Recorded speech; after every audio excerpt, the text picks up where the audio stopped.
भारत में औपनिवेशिक सत्ता के दौरान 1857 ईस्वी की क्रांति के बाद जब 1858 ईस्वी का भारत शासन अधिनियम लागू किया गया, तो उस नियम के परिणाम स्वरूप भारत में एकीकृत शासन व्यवस्था जब लागू होता है तो उसकी प्रतिक्रिया में राष्ट्र निर्माण का कार्य प्रारंभ होता है और उसी राष्ट्र निर्माण की प्रक्रिया के दौरान ही भारत में कई राजनीतिक संगठन उभर कर सामने आता है और उस राजनीतिक संगठन जो अलग अलग क्षेत्रों में क्षेत्रीय हितों के और निजी स्वार्थों या फिर निजी संगठन के स्वार्थों के साथ स्थापित हुआ था, इन सारे परिस्थितियों के संदर्भ में भारत में एक एकीकृत राष्ट्रवादी चेतना को आगे बढ़ाने के लिए भारतीय राष्ट्रीय कांग्रेस की स्थापना किया गया।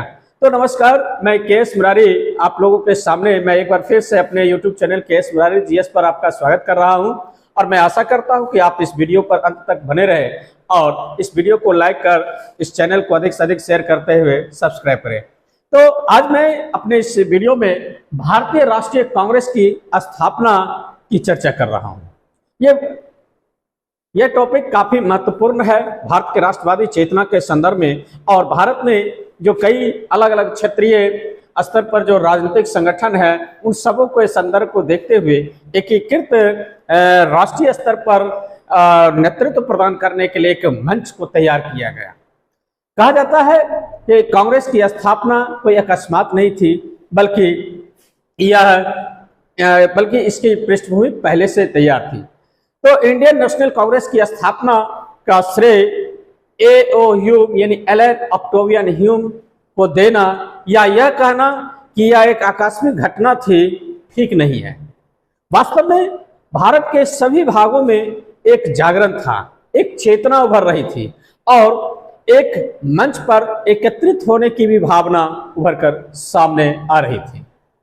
लेकिन इंडियन एसोसिएशन कलकत्ता और इसके नेता सुरेंद्रनाथ बनर्जी का नाम इंडियन नेशनल कॉन्फ्रेंस को संगठित करने में विशेष रूप से उल्लेखनीय है। 1883 ईस्वी के दिसंबर में पहली भारतीय राष्ट्रीय कॉन्फ्रेंस यानी फर्स्ट इंडियन नेशनल कॉन्फ्रेंस बुलाई गई, जिसमें भारत के सभी बड़े बड़े नगरों से प्रतिनिधि बुलाए गए, जिसकी अध्यक्षता श्री आनंद मोहन बोस ने की।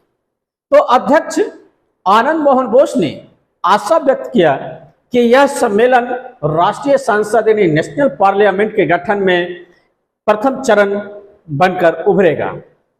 द्वितीय राष्ट्रीय कॉन्फ्रेंस कलकत्ता में 1885 ईस्वी के क्रिसमस के सप्ताह में आयोजित की गई, लेकिन शीघ्र ही यह संस्था अधिक लोकप्रिय और अधिक प्रतिनिधित्व करने वाली संस्था यानी भारतीय राष्ट्रीय कांग्रेस का आकार प्रदान करने में सफल रही।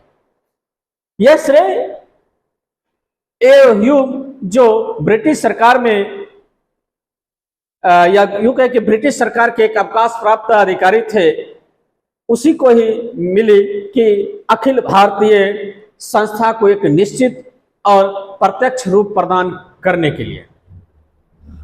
इसीलिए कहा भी जाता है कि ए ह्यूम भारतीय राष्ट्रीय कांग्रेस के जनक हैं।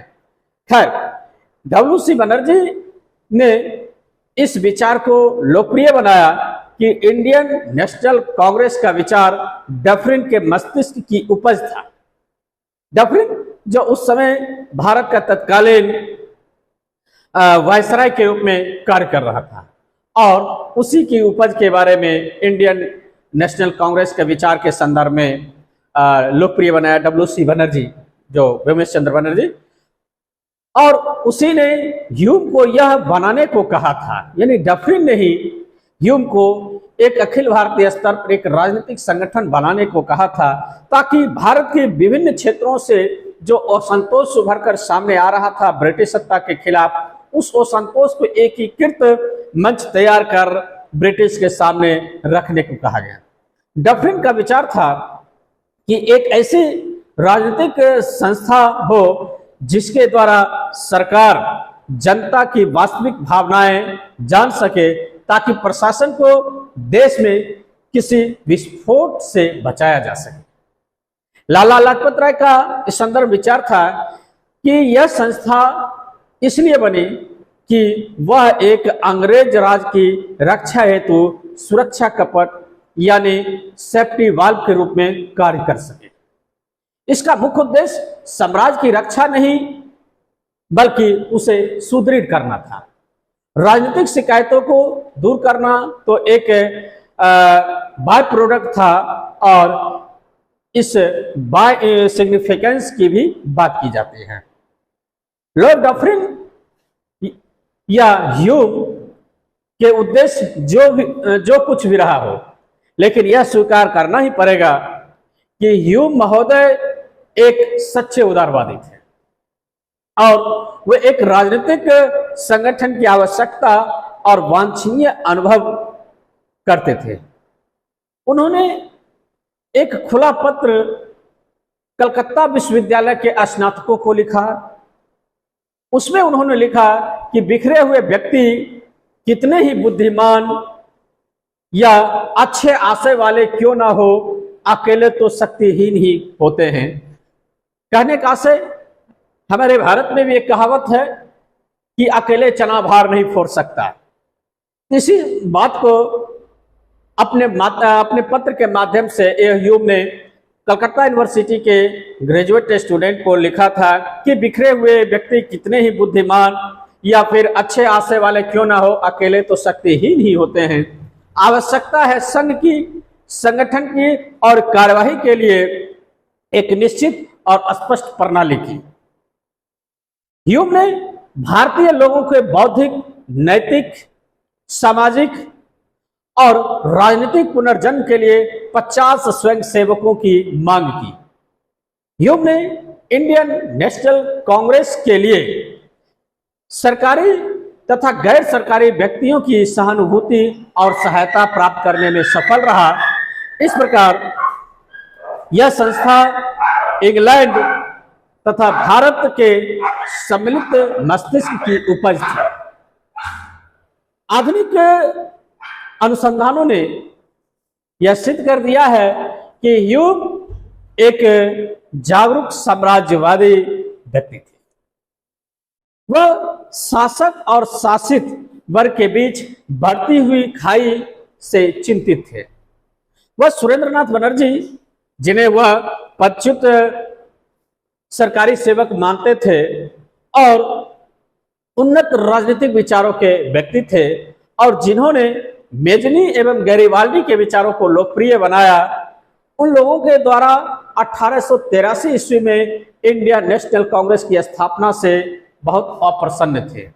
यानी बनर्जी जो इंडियन नेशनल कॉन्फ्रेंस जो 1883 में स्थापना किए थे उससे काफी नाराज था और चूंकि वही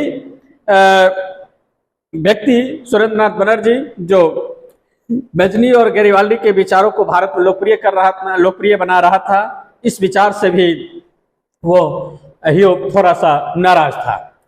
उन्होंने इस संस्था को एक उपमार्ग यानी कि बाईपास द्वारा लांघने की योजना बनाई। यानी ह्यूम चाह रहा था कि इंडियन नेशनल कॉन्फ्रेंस के ऊपर एक बाईपास तैयार कर लिया जाए और एक ऐसी राजनीतिक संस्था बनाने का विचार किया जो राजभक्त और अहानिकारक हो, यानी जो ब्रिटिश सत्ता के हिमायती हो और जो ब्रिटिश के लिए हानिकारक ना हो। ह्यूम इस उद्देश्य में सफल रहा और कम से कम आरंभिक दिनों में इंडियन नेशनल कांग्रेस एक अंग्रेज समर्थक और रूस विरोधी प्रचार का माध्यम बनी रही। तो इस प्रकार ह्यूम का जो विचार था वो एक सफल प्रतीत हो रहा है और इसी संदर्भ में भारत में राष्ट्रीय कांग्रेस की स्थापना हुई और 1885 ईस्वी में इंडियन नेशनल कांग्रेस का पहला अधिवेशन बंबई में आयोजित किया गया, जिसमें लगभग 72 प्रतिनिधि ने भाग लिया था और इस अधिवेशन की अध्यक्षता व्योमेश चंद्र बनर्जी ने किया।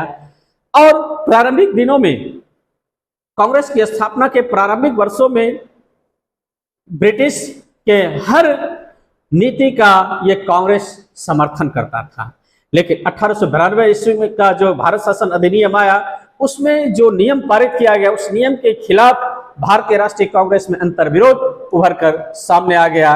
कुछ लोग समर्थक हो गए उस अधिनियम का, कुछ लोग उस अधिनियम का विरोध करने लगे। तो इस तरह से भारत में जो राष्ट्रवादी कांग्रेस राष्ट्रीय एकता को प्रचारित करने के लिए एक राजनीतिक संगठन उभरा था, वो धीरे धीरे दरार पड़ने लगा।